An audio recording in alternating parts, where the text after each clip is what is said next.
don't have a lot of Q&A here this evening. This still is very fresh. It's new. It's new for all of us. And our focus is on the investigation and getting this right the first time. And we're doing that with our partners. And we do appreciate you putting out information from time to time. Moving forward, we would appreciate it if you got that information from us so that we knew that it was accurate. And that is incredibly important for all of us from an investigative standpoint and from a public safety standpoint, that we have a unified front with this information as we release it. The delay in coming here with you now is simply because we want to confirm information from our end. We want to make sure the information we're giving you and the information that goes out to the general public is accurate. So we do have some information here that we will release. It is here on the podium. And this is a general caution to the public that approximately 6:56 this evening, a couple of shooting incidents occurred here with multiple casualties in the city of Lewiston.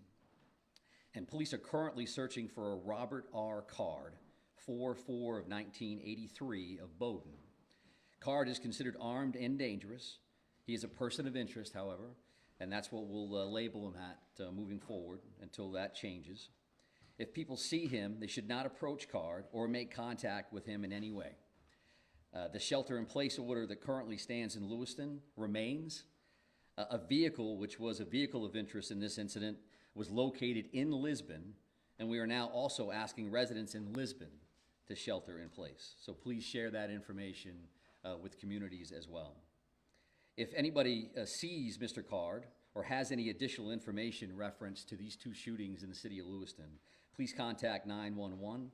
If they see anything suspicious, please feel free to call their local authorities.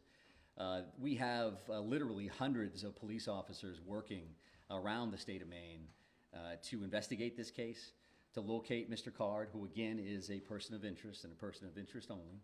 And we'll continue to gather information so that we can bring the suspect to justice and ultimately seek prosecution down the road. This release also includes a photo, which I believe I have seen from various sources. I would also let you know that we have created a reunification location, and that would be at the Auburn Middle School, so in the neighboring community of Auburn, at 38 Falcon Drive. Again, that's the Auburn Middle School. And when I say reunification center or location, what that means is that if somebody has a question or they have a concern, they can't find a loved one, they believe that a friend or a family member may be involved in what occurred here tonight in Lewiston, that they could respond to that location. We will have some of our behavioral health liaisons, counselors on site, and we'll also be providing information as it becomes available to us. As you can imagine, and as you know, there are multiple scenes in the city, to include multiple hospitals, multiple follow-ups, a lot of witnesses we're speaking with, and a lot of leads. The general public has been very cooperative and very forthcoming with information. So I would expect if we have additional information, we'll be happy to come back and share it with you. I know that from the city of Lewiston standpoint, probably going to close City Hall after this briefing and probably move everybody out. But again, we appreciate your partnership and your patience. I would offer to take questions just so you know that I probably won't have answers.